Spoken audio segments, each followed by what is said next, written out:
Hello दोस्तों। तो स्वागत है आप लोगों का आई स्टडी यूपीएससी में। और मैं आज फिर हाजिर हूँ आप लोगों के लिए इंडियन आर्ट एंड कल्चर का लेक्चर नंबर 16 लेके, जहाँ पे मैं आपको इंडियन म्यूज़िक पढ़ा रहा था। अब इंडियन म्यूज़िक में मैंने पहले ही जो प्रीवियस लेक्चर था उसमें बेसिक जो हम लोग का आर्किटेक्चर है, जिसको स्केलेटन बोलते हैं हम लोग इंडियन म्यूज़िक का, वो कवर कर लिया है मैंने। कहाँ से ओरिजिन हुआ, क्या है उसका हिस्टोरिकल बैकग्राउंड, कहाँ पे लिखा है, कहाँ उसके टेक्स्ट मिले हैं, उसकी एनाटमी पूरी की, सारे गामा पाधेनिसा क्या है, कब है, कितने स्वर है, कितने शुद्ध स्वर है, ये सारी चीज़ें मैंने कवर करके रखी हैं। अगर आप लोगों ने प्रीवियस वीडियो नहीं देखी है तो प्लीज़ देख ले। और फिर मैं आपसे रिक्वेस्ट करता हूँ कि ये लेक्चर देखने से पहले आप वो लेक्चर देख ले, क्योंकि थोड़ी सी बेसिक चीज़ें, जो बेसिक कॉन्सेप्ट है, मैंने उसके अंदर कवर वहाँ पे की हुई है। तो आपको थोड़ी सी दिक्कत आ सकती है जब आप ये लेक्चर डायरेक्टली देखोगे तो, ठीक है। बिना टाइम वेस्ट किए मैं चलता हूँ। पहले क्लासिफिकेशन ऑफ इंडियन म्यूज़िक, उसके बाद थोड़ी सी आपसे बात करूँगा, ठीक है।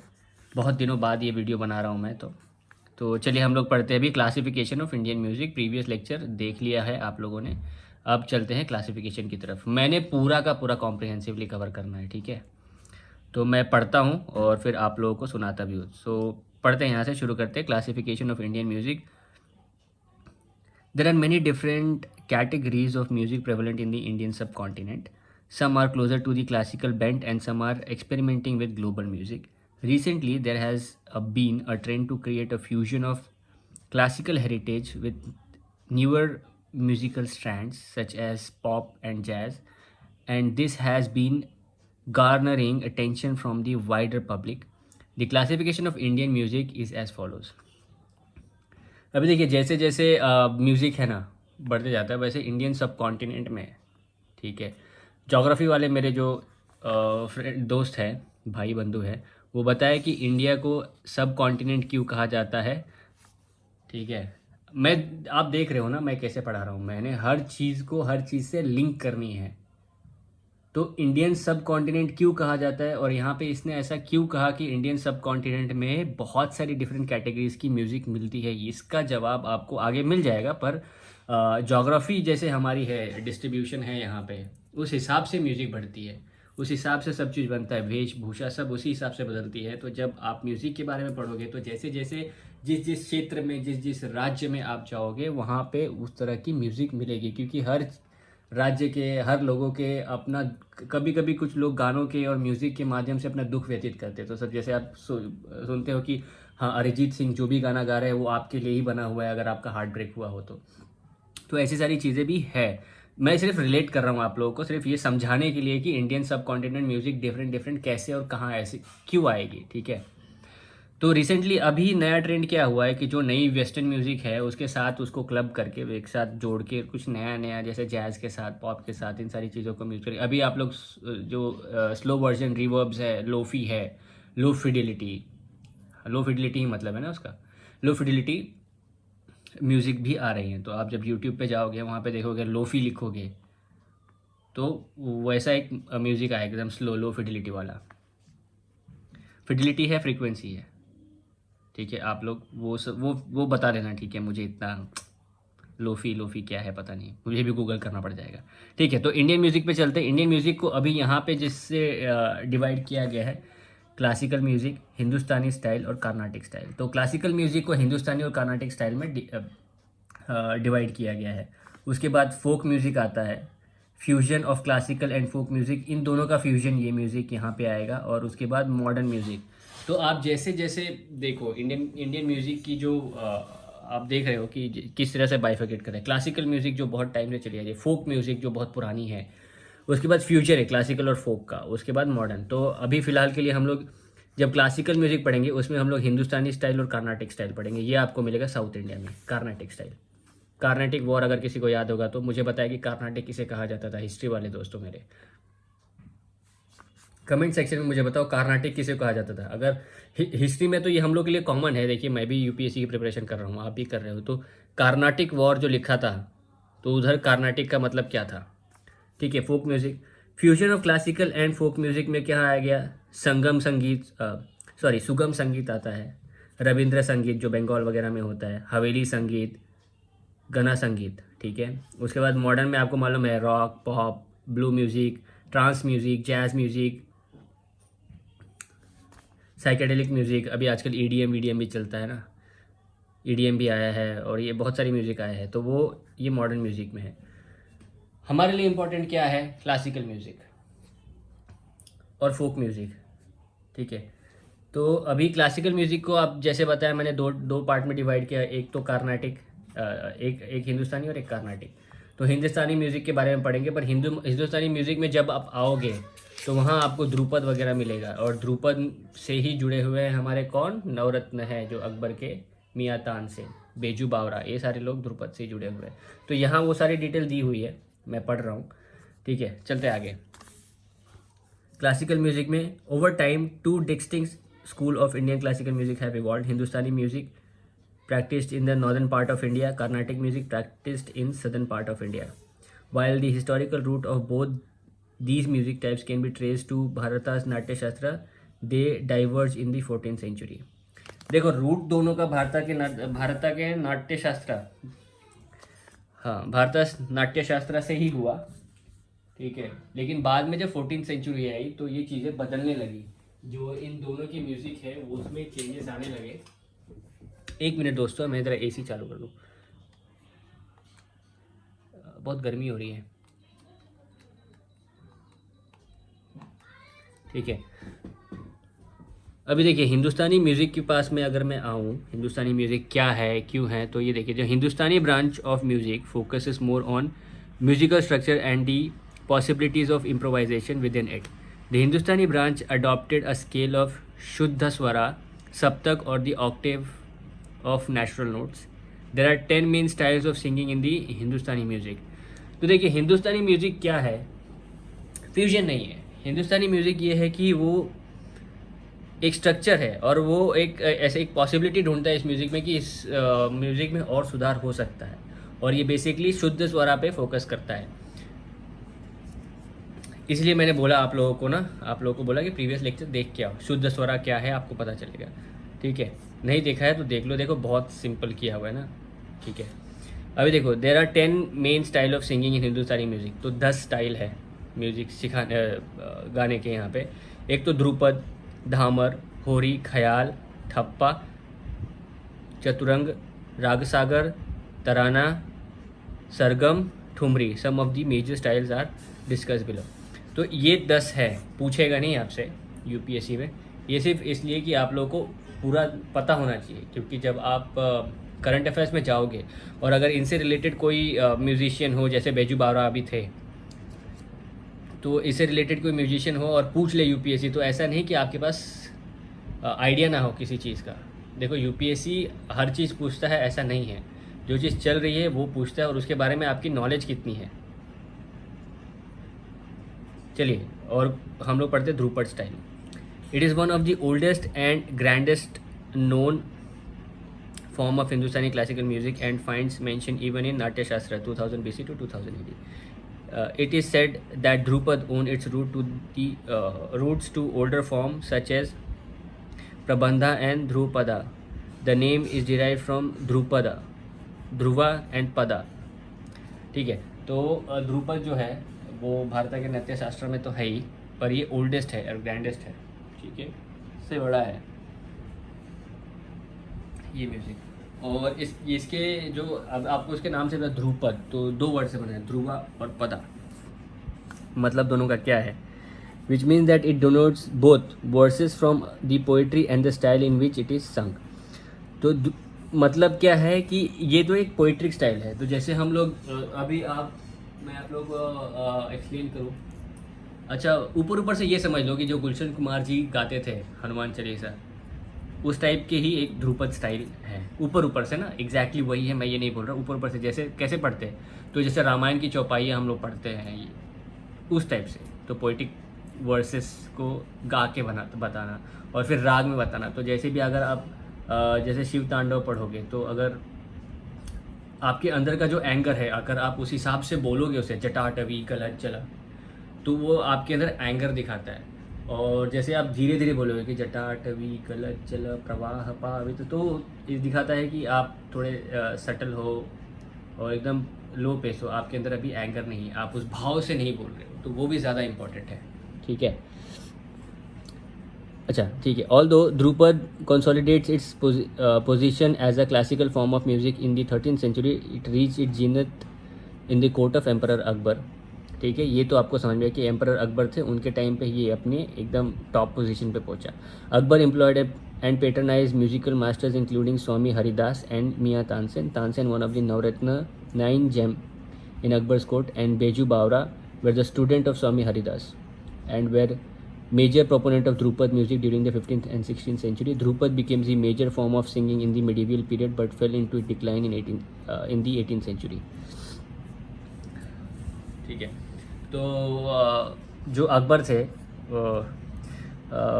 अकबर ने बहुत सारे म्यूजिशियंस को अपने कोर्ट में रखा था, जिसमें से हरिदास है, स्वामी हरिदास है, मियाँ तानसेन है, बैजू बावरा है, इन लोगों को अकबर ने रखा था अपने कोर्ट में। पर ये जो म्यूज़िक है ये मेडिवल पीरियड में बहुत फेमस था, और ऐसा कहा जाता है कि जो तानसेन थे उनके बाद ऐसा कोई हज़ारों सालों में पैदा नहीं हुआ जो उनके जैसा कोई गाना गा सके। Dhrupad is essentially a poetic form that is incorporated into an extended presentation style that is marked by precise and over elaboration of a raga. ठीक है, marked by precise and overt elaboration of raga. ठीक है, Dhrupad starts with alpa, which is sung without words. The tempo raises gradually and it is the major part of the performance. The alpa evokes a mood in the audience that coincides with the mood of the raga that is being performed. मैंने आपको बताया ना, Alpa is pure music without the distraction of words. Then after some time Dhrupad begins and Pakhwaja is played. Dhrupad begins and Pakhwaja is played. तो देखो, अगर आपको मैं ऐसा बताने जाऊँ कि ध्रुपद जब गाया जाता है ना, देखो एक तो ये पोइटिक वर्स है, ये क्या लेके घूम रहा हूँ मैं, एक तो ये पोइटिक वर्स है, मतलब किसी चीज़ों को आप पोइटिक वे में कन्वे कर रहे हो। जनरली नहीं कि रामायण की है भाई चौपाई ही, किसी चीज़ को आप पोइटिक वे में कन्वे कर रहे हो, और ये शुरू होता है अलाप से। तो मैंने प्रीवियस लेक्चर में आप लोग बताया अलाप कैसा बिना वर्ड के बोला जा सकता है। जैसे आप अलाप लोगे ऐसा, तो और वो बढ़ते जाता है ऐसा, तो जो अलाप आप लेते हो वो अलाप दर्शाता है कि आप किस भाव से ये बताओगे, किस भाव से ध्रुपद गाओगे। तो पहले अलाप लेंगे, उसके बाद ध्रुपद चालू होगा, उसके बाद पखवाजा बजाया जाएगा। पखवाजा एक टाइप ऑफ इंस्ट्रूमेंट है। तो ये अभी तो ये इंडियन म्यूज़िक चल रहा है ना, उसके बाद इसमें ही बताएंगे कि पखवाजा वगैरह क्या है आगे। ठीक है, मैंने पखवाजा शायद बता दिया। ठीक, अब ये स्वामी हरिदास के बारे में थोड़ा दिया है, मियाँ तानसेन के बारे में दिया है, बैजू बावरा के बारे में थोड़ा सा दिया है, ये देखना है हम लोग को। Swami Haridas was a spiritual poet and classical musician created with a large body of devotional composition, especially in the Dhrupad style. He was patronized by Akbar and is said to have been the teacher of Miyan Tansen and Baiju Bawra. More than Krishna, Radha was the central personality of all the poems. सारे poems की जो उनकी जो theme रहती थी वो राधा और कृष्ण रहते थे। Miyan Tansen was 16th century musician and one of the Navratnas 9 jewel in the court of Akbar. Akbar gave him title Miyan. ये एक बार यूपीएससी में पूछ लिया कि तानसेन को मियाँ का टाइटल किसने दिया था, अकबर ने। और जो मेरे पीसीएस वाले भाई हैं, छात्र हैं, उनके लिए ये इम्पोर्टेंट हो जाता है। Meaning a learn man, a master of Dhrupad music, Tansen created several new ragas. Composition by Tansen mainly relate to Hindu gods and goddesses and his patrons like Emperor Akbar. Tansen's tomb is located in the birthplace Gwalior. According to the Abu Fazl, a singer like him has not been in India for the last 1000 years. तो ग्वालियर में इनका tomb है जो अकबर ने बनवाया, है tomb है जो है जो वहाँ पे। और ये जो बड़े बड़े राजा थे जैसे अकबर, ये इनको पेट्रनाइज करते थे। उसके बाद आते हैं बैजू बावरा। बैजू बावरा भी स्वामी हरिदास के ही शिष्य थे। Dhrupad musician Baiju Maharaj Baiju Bawra lived during 15th-16th century. He is said to have been the pupil of Swami Haridas and contemporary of Miya Tansen. He was one of the court musician of मान Singh Tomar of Gwalior. समाधि of Baiju Bawra is located in Chanderi Madhya Pradesh. ठीक है, चंदेरी साड़ी भी होती है ना, ये MP की जियो टैग्ड है चंदेरी साड़ी. अब देखो मैं कहाँ कहाँ से कनेक्शन निकाला हूँ ताकि आपका हर चीज़ रिकॉल हो जाए. Drupad includes the use of Sanskrit syllables and is of temple origin. Drupad composition usually have 4 to 5 stanzas and are performed by a duo. Generally, two male vocalists perform the Drupad style of performance, with Tanpura and Pakhwaja usually accompanying them. Drupad singing can be further divided into four subforms on the basis of vanis and banis that they perform. ठीक है, तो इसकी जो भी lyrics होते थे वो संस्कृत में होते थे. टेम्पल ओरिजिन है, मतलब ज़्यादातर मंदिरों में ऐसे जहाँ पे भगवान की पूजा वगैरह होती है वहाँ गाया जाता था. जनरली जो ध्रुपद की जो लिरिक्स होते थे या तो 2 स्टैंडर्ड और दो पैराग्राफ होते, 2 लाइन होती थी या 4 लाइन की होती थी, और उसके बाद तानपुरा और पखवाजा बजाया जाता था. उसको फर्दर किस चीज़ में डिवाइड करेंगे हम लोग, 4 सब फॉर्म्स में, और वो किस बेसिस पे, वो वानीज और बानीज में डिवाइड होते थे 4 सब फॉर्म में वो. अब कौन कौन से घराना इससे एसोसिएटेड है ध्रुपद म्यूज़िक से, ये देख लेते हैं हम लोग. ठीक है, तो ध्रुपद आपको समझ में आया कि टेम्पल ओरिजिन है. ठीक है, पोइटिक वर्ड्स है, मोटी मोटी चीज़ है, पोइटिक वर्ड्स है.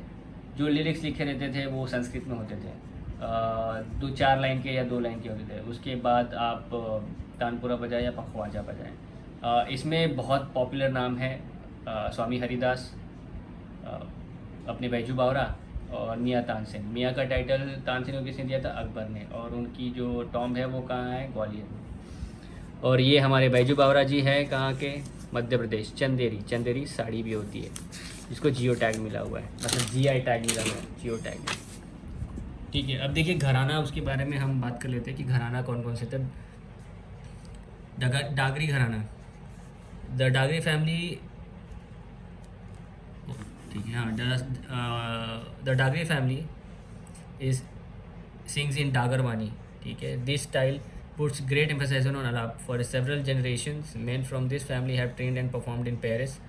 Dagars are generally Muslim but usually singing Hindu text of god and goddesses. A prominent duo of Dagri Gharana in this generation is Gundecha brothers, Umakant and let Ramakant. ठीक है, डागरी घराना लोग डागर स्टाइल में गाते थे. जनरली ये लोग अलाप पे बहुत ज़्यादा फोकस करते थे, ऐसा अलाप पे बहुत ज़्यादा फोकस करते थे. बहुत सालों से ये जो परफॉर्म ये लोग ना पेरिस में परफॉर्म करते थे, पेरिस में परफॉर्म करते हैं. पेरिस मतलब 2 लोग, और ये जनरली मुस्लिम होते हैं जो हिंदू गॉड और गॉडेसेस के टेक्स्ट के ऊपर ये ध्रुपद सिंगिंग करते हैं. ठीक है, और इसमें सबसे फेमस है गुडेचा ब्रदर्स, जिसमें उमाकांत और लेट रमाकांत है. ठीक है, तो एक है डागरी घराना, उसके बाद है दरभंगा घराना. दरभंगा का है, बिहार में. ठीक है, these singers perform the Khandarwani and the Guharwani. This gharana of Bihar is unique in the sense that it provides an equal balance between the alpa or the opening section and the bandish. Instead of emphasizing on the alap, it is alap as it's typical in the other Drupad gharana. They improve the music by incorporating a variety of laikari. ठीक है, famous proponent include Ramchatur Malik and Pandit Siyaram Tiwari.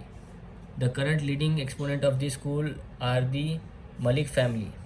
ठीक है, तो ये जो दरभंगा घराना है ये क्या करते थे, अभी जैसे आप लोग ने सीखा कि डागर घराना आलाप पे ज़्यादा फोकस करते हैं. दरभंगा घराना क्या है, दोनों में आलाप में और बंदिश में प्रॉपर बैलेंस रखता था. ना आलाप ज़्यादा होना चाहिए ना बंदिश ज़्यादा होना चाहिए. और इसमें जो फैमिली इंक्लूड है, मतलब अभी जो इनको लेके जा रहे हैं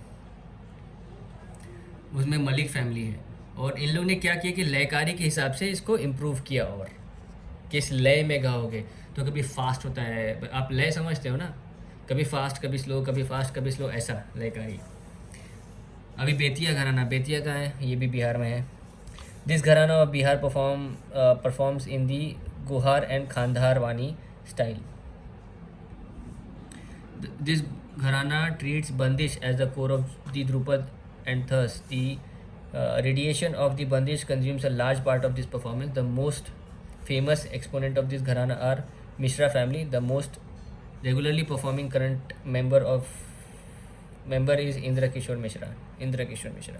अच्छा देखिए, जो ग्वालियर घराना, अरे सॉरी, बेतिया घराना है, ये दोनों भी जो खानदार वानी और गोधार वानी में करते सिंगिंग करते हैं, स्टाइल में सिंगिंग करते हैं, पर इनका ज़्यादा फोकस किस पे होता है? बंदिश पे. तो ये लोग आलाप पे इतना ज़्यादा फोकस नहीं करते हैं, जबकि ध्रुपद आलाप पे बहुत ज़्यादा फोकस करता है. इसके जो एक्सपोनेंट्स हैं मिश्रा फैमिली, वो लोग इसको ज़्यादा गाते हैं, और इसमें अब भी जो करेंटली चल रहे हैं वो है इंद्र किशोर मिश्रा. उसके बाद तालवांदी घराना, this Singh the Khandar Vani, but as it is based in Pakistan it has become difficult to keep it within the Indian style of music. तो थालवानी कहाँ था? पाकिस्तान में. घराना सिस्टम आप लोगों को पता ही है, अभी इसमें क्या ही पढ़ाना, ठीक है ना. घराना सिस्टम में कि किसी के घर मैंने पिछले में भी साजन चले ससुराल का एग्जाम्पल दिया था, जहाँ गोविंदा किसी गुरु के पास जाके सीखते हैं वो म्यूज़िक, ठीक है, और जो गुरु सिखाते वो उस घराने से बिलोंग करते. तो ऐसे होता था कि एक घराने के गुरु है और वो शिष्य को सिखा रहे हैं, मोटा मोटी. Gharana is a system of social organisation linking musicians और dancer by lineage or apprenticeship by adhering to a particular music style. The word gharana comes from the Urdu Hindi word ghar, which means family or house. It typically refers to the place where the musical ideology originated. A gharana also indicates a comprehensive musical ideology and differentiates one school from another. It directly affects the thinking, teaching, performance, and appreciation of music. The gharana best known for singing Hindustani classical music include Arya, Gwalior, Indore, Jaipur, kirana and Patiala. ये सारे लोग घराना music का घराने के लिए बहुत famous है. चलिए ठीक है, अभी इसमें आते हैं हम लोग ख्याल स्टाइल ऑफ म्यूज़िक में भी तो हम लोग उसको डिवाइड किए ना, सब डिवाइड किए हम लोगों ने. The word khayal is derived from Persian word and it means idea or imagination. The origin of the style was attributed to Amir Khusro. This form is popular amongst the artists as it provides greater scope for improvisation. Khayal is based on a repertoire of short songs ranging from 2 to 8 lines. Generally, a khayal composition is also referred to as bandish. Hussain Shah, a Sharqi ruler of Jaunpur Sultanate, gave the most generous patronizing to khayal in 15th century. One of the most unique feature of khayal is the frequent use of taan in the composition. Therefore, alap is given much less room in khayal music as compared to Drupad. Typical khayal performance uses 2 songs, बड़ा ख्याल है, छोटा ख्याल. तो ख्याल music जो था, ख्याल का मतलब क्या होता है?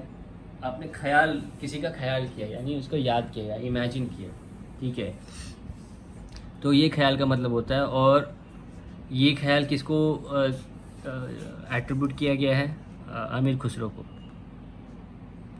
तो ये उस टाइम पे बहुत ज़्यादा ख्याल स्टाइल इसलिए चलता है क्योंकि इसमें इम्प्रोवाइजेशन, यानी उसमें इम्प्रूवमेंट या सुधार करने की बहुत ज़्यादा गुंजाइश होती थी.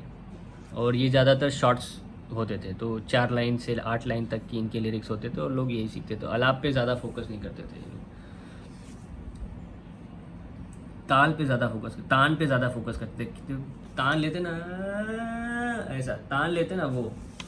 और इसमें 2 टाइप है ख्याल के परफॉर्मेंस में. एक है बड़ा ख्याल और छोटा ख्याल.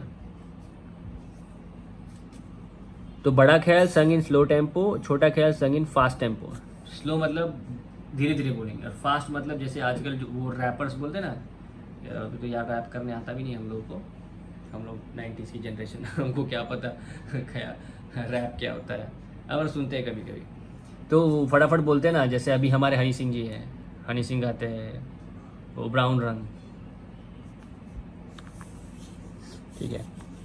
बड़ा ख्याल comprises most of the performance. तो जनरली जो स्लो टेम्पो है, टेम्पो स्लो है, मतलब समझिए कि टेम्पो स्लो है, तभी वो बहुत ज़्यादा टाइम पे बहुत ज़्यादा परफॉर्मेंस में उसकी कॉम्पोजिशन होती थी। Generally each singer rendered the same bandits differently while keeping the text and ragas constant. Usually, the theme of these khayal bandits is romantic in nature. They sung about love even if song is related to divine creature. They also may praise God or a particular king. Exceptional khayal compositions are composed in the praise of Lord Krishna. The major gharana under khayal musics are Gwalior, Kirana, Agra घराना, ठीक है। हाँ, तो ख्याल जो बंदा बड़ा ख्याल रहता था वो ज़्यादातर पोइटिक कॉम्पोजिशंस में यूज़ किया जाता था कि, और इसकी ज़्यादातर थीम होती थी रोमांटिक, गॉड के रिलेटेड भी हो, भगवान के रिलेटेड भी हो, या फिर किसी राजा या किसी किंग के रिलेटेड हो, उसके तारीफ़ करना, तो भी ये थीम रोमांटिक ही रहती थी, ठीक है। अब इस ख्याल स्टाइल के कितने घराना हैं? तो ग्वालियर घराना है कि this one is the oldest and most elaborate khayal gharana. It is rigorous in its approach as there is a unique emphasis placed on the melody and the rhythm.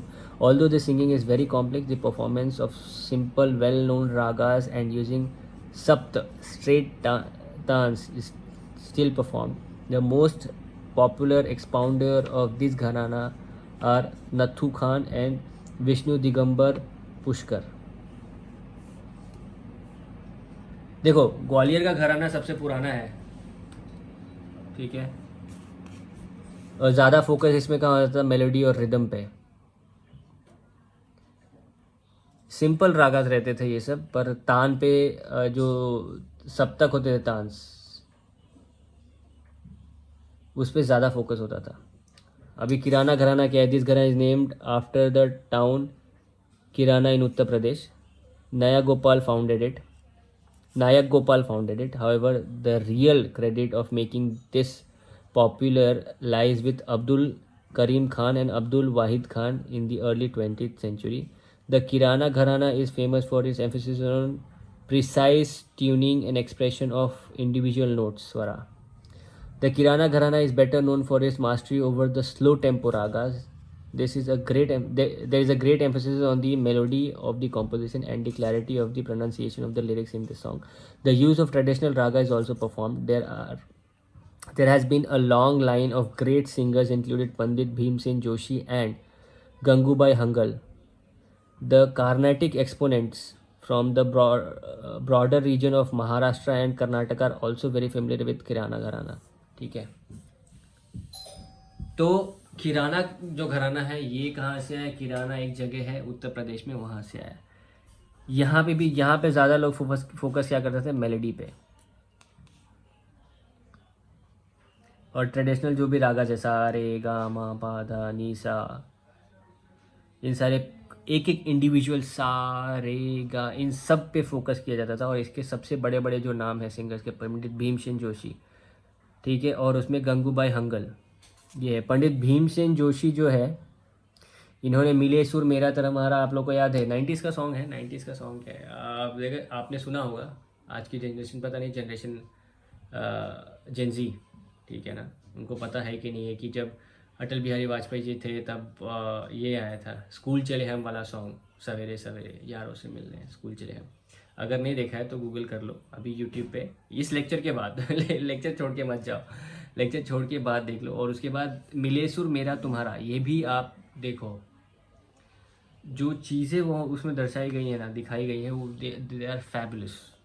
One can not imagine the stuff that has been showed in that song. Okay, ठीक है. अच्छा, आइए जान लेते थोड़े भीमसेन जोशी की के बारे में. He was a prominent khayal proponent of Kirana gharana and received the Bharat Ratna in 2008. Some major ragas used by Shri Joshi include Shuddh Khayal, Shuddh Kalyan, Miyan ki Todi, Multani and Bhimpalasi. He is widely recognized in India for his performance in 1988 video मिले सुर मेरा तुम्हारा. आपने ये आपने एक कॉफ सिरप का ऐड देखा होगा। याद कैसे होता था ना, मतलब मैं जब था कि हाँ ये भीम पिलासी है ना, तो हमारे ये थे, क्या नाम है उनका, वो हमारे गज़ल सिंगर है ना, थे इनफैक्ट, थे, है नहीं, वो कॉफ सिरप के ऐड में थे Jagjit Singh.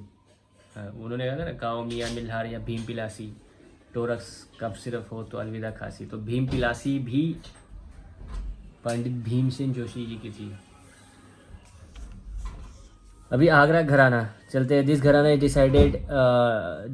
Descended from the Nuhar vani tradition. The composition under Agra gharana is blend of khayal and dhrupad dhamar style.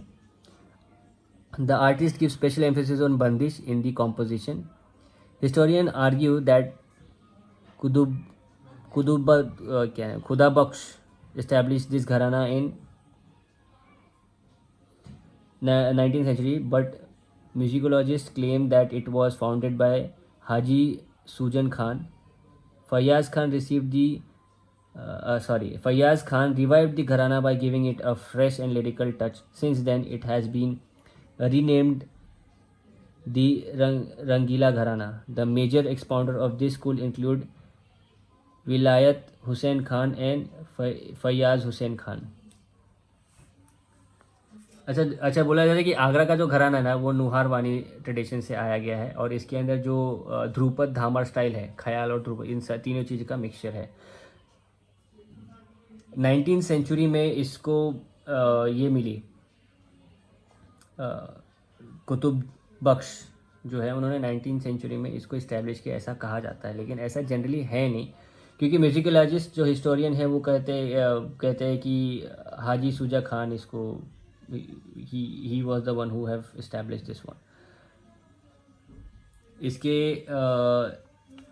इतने कॉम्प्रोमाइज, मतलब इतने मिक्सचर और इतने पॉपुलैरिटी की वजह से इसका रंगीला घराना भी एक नाम पड़ गया। तो अगर यूपीएससी में पूछे कि विच घराना इसको रंगीला घराना, तो दैट इज़ आगरा। तो जब मैंने आपसे बात कही कि आगरा का घराना, तो अभी फिर से मैं वो साजन चले ससुराल के वाला कि उसमें वो जो सॉन्ग है कि आगरा का घराना पुराना है कुराना, तो आगरा का घराना जो है उसको रंगीला घराना बोलते हैं। तो गोविंदा को आप लोग जानते हैं कि बहुत रंगीला एक्टर है, ठीक है, बहुत रंगीले एक्टर है गोविंदा, और उन्हीं की पिक्चर का है, तो आप ऐसे रिलेट कर लो कि गोविंदा रंगीले हैं बहुत, तो आगरा का घराना भी रंगीला है। ऐसे आप मूवीज से रिलेट करते हो चीज़ें, क्योंकि आपने वो चीज़ें देखी हुई हैं। लोग बोलते हैं कि भैया आप कैसे याद कर लेते हो, ठीक है, पटियाला घराना, बड़े फ़तेह अली खान को कोई नहीं जानता, राहत फ़तेह अली खान और बाकी लोग, ठीक है। बड़े Fateh Ali Khan and Ali Bakhsh Jarnail Khan started this gharana in 19th century. It received initial sponsorship from Maharaja of Patel in Punjab, soon garnering a reputation for ghazal, thumri and ख्याल. The focus is on greater use of rhythm, and as their composition stresses the emotion, they tend to use ornamentation or alankars in their music, with their special features being rendering of intricate dance. The most well-known composer from the gharana is Bade Ghulam Ali Khan Sahab, who was one of the India's greatest Hindustani classical vocalists, who overcame the restrictions of vocal being limited to the elite audience. He was well known for his rendition of Raga Darbari.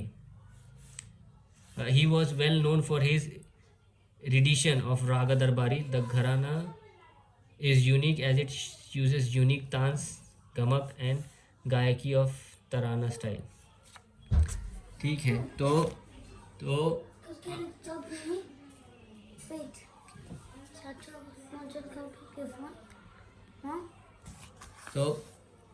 You know कि आप लोगों को पता है कि हाँ, गुलाम अली खान साहब जो थे, जिनका बहुत ये रागा दरबारी इन्होंने गाया था, उसके लिए बहुत फेमस थे, और यही पटियाला घराना जो है उसको महाराजा ऑफ पटियाला पेट्रनाइज करते थे, मतलब उसको सपोर्ट किया करते थे।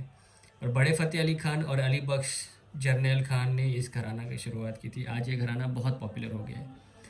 पूछेगा नहीं यूपीएससी कि कौन सा घराना पॉपुलर है, कौन सा घराना पॉपुलर नहीं है। मैंने पूरा कॉम्प्रिहेंसिवली कवर करना है, इतना पेन लेके आप लोगों के लिए, बस इसलिए क्योंकि जो मेरे बच्चे हैं जो मेरे दोस्त भाई बंधु जो भी आप कह लो, वैसे तो जनरली लोग मुझे भैया ही कहते हैं, तो जितने मेरे छोटे भाई हैं या मेरे से बड़े, मेरे से भी बड़े हैं, कुछ मेरे गुरु भी हैं जो वीडियो देख रहे हैं, तो page bye page line by line cover करने का मैंने आप लोगों से वादा किया था, इसलिए मैं ये page bye page line by line cover कर रहा हूँ। भिंडी बाज़ार घराना, भिंडी बाज़ार कहाँ है? मुंबई में है, ठीक है, महाराष्ट्र में। Bhindi Bazaar, Chhajju Khan, Nasir Khan and Khadim Hussain Khan founded this gharana in 19th century in the Bhindi Bazar area of Mumbai. It gained popularity and fame as the singers were trained to control their breath for longer period of time. Using this technique, the artists could sing long passages in single breath. Furthermore, the uniqueness lies in using some of the Carnatic ragas in their